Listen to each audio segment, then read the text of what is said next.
Baik, kita akan mulai perbincangan dan Pak Nasir Tamara sebagai orang yang begitu memahami apa yang terjadi di Iran, bagaimana politik ataupun juga kondisi dalam negeri dan juga luar negeri mereka, apa yang bisa Bapak simpulkan dari yang dilakukan oleh Iran ini? Apakah memang sebuah serangan balasan kepada Israel atas apa yang dilakukannya di awal bulan atau memang ada misi tersendiri untuk menunjukkan sejauh mana, sekuat apa kekuatan teknologi ataupun juga persenjataan yang dimiliki oleh Iran? Silakan Pak Nasir.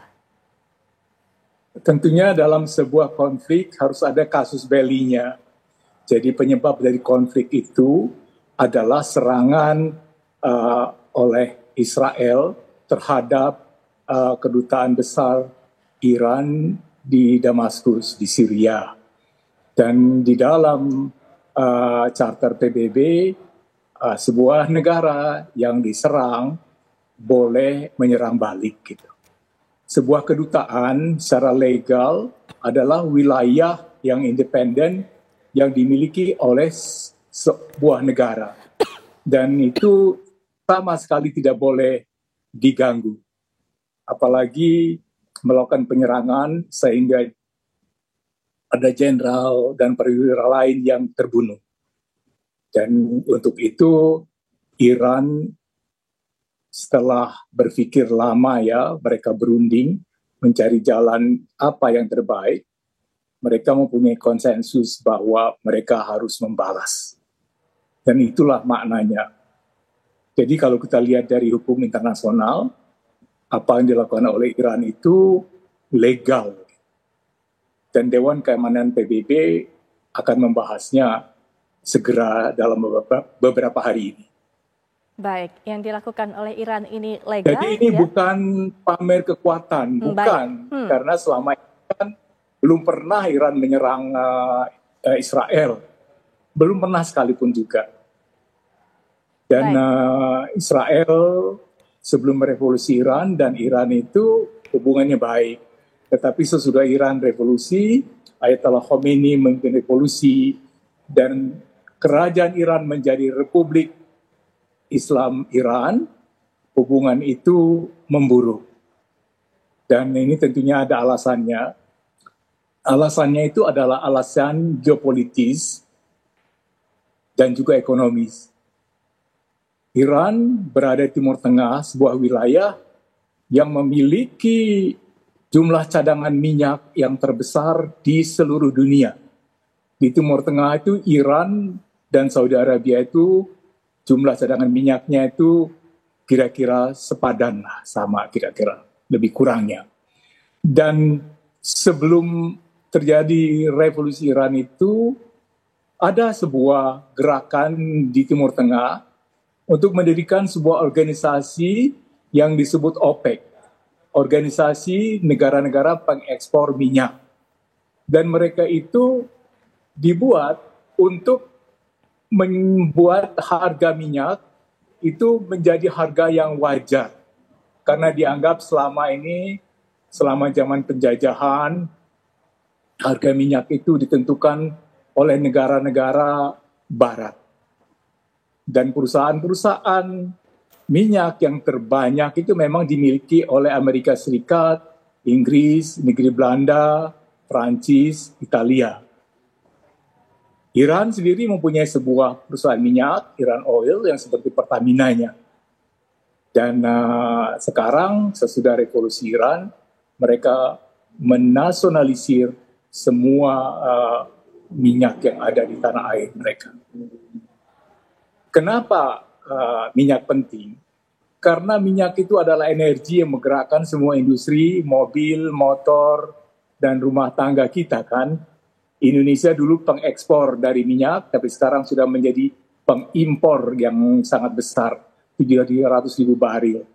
Dan itu tentunya membebani kita punya APBN. Dalam hal ini, Indonesia berkepentingan untuk kepentingan nasionalnya, untuk menjaga supaya suplai energi di tanah air cukup.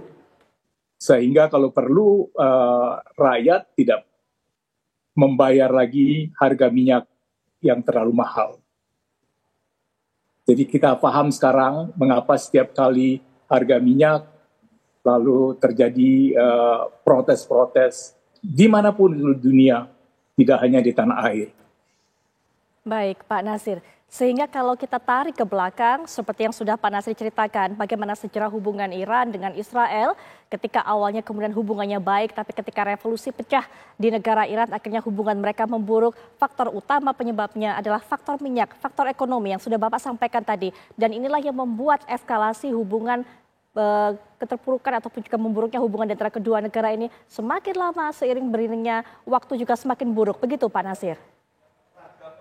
Ya, ada faktor lainnya juga. Ada faktor lainnya itu solidaritas dengan Palestina. Iran ini dari dulu memang dikenal sebagai sebuah negara yang mendukung hak-hak rakyat Palestina untuk mempunyai sebuah negara merdeka. Dan dukungan itu terus ditunjukkan. Dan dalam hal ini memang Iran dan juga seperti beberapa negara yang beragama Islam mayoritasnya seperti Indonesia, Malaysia, sikap Indonesia pun sangat keras di dalam menghendaki terjadinya perdamaian di Palestina dan diakhirinya pendudukan di Rafah dan pendudukan oleh tentara Israel di Palestina. Dan Menteri Luar Negeri, kemudian Menteri Pertahanan juga telah mengeluarkan sikap yang sangat keras mendukung Palestina. Sikap itu sama dengan sikap Iran. Baik, kita juga akan minta pandangan dari Bang Faisal sebagai pengamat Timur Tengah. Banyak yang mengatakan juga bahwa serangan pertama, serbuan udara pertama dilakukan oleh Iran kepada Israel yang juga menjadi momen penting dalam sejarah Timur Tengah ini oleh Iran sebenarnya mencari waktu.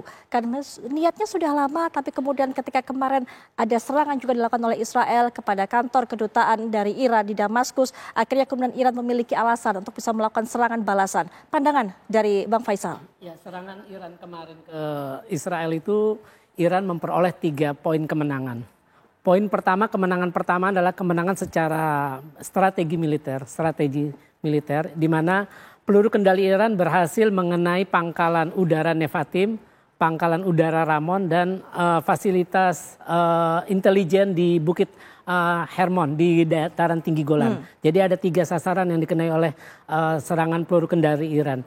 Yang kedua adalah kemenangan bahwa Iran kemenangan perang secara bermoral atau beradab. Kenapa? Karena ketika Iran menyerang Israel, Iran hanya menyasar target-target militer yang memang diakui dibolehkan oleh hukum internasional, oleh hukum perang internasional. Okay. Nah, di saat yang sama Israel malah membantai Gaza dan melakukan genosida. Jadi tuduhan yang selama ini propaganda yang dilakukan oleh Israel bahwa Iran adalah negara teroris, ancaman perdamaian dunia, perdamaian dan keamanan dunia itu artinya ketepis dengan serangan kemarin. Iran tidak menyasar. Kalau Iran mau kan Iran bisa menyasar fasilitas sipil seperti yang dilakukan oleh Israel di Gaza. Tapi itu tidak. Makanya saya bilang ini adalah kemenangan Iran secara moral. Dia ingin menunjukkan bahwa dia bisa berperang secara beradab. Mana target yang memang diizinkan oleh hukum internasional.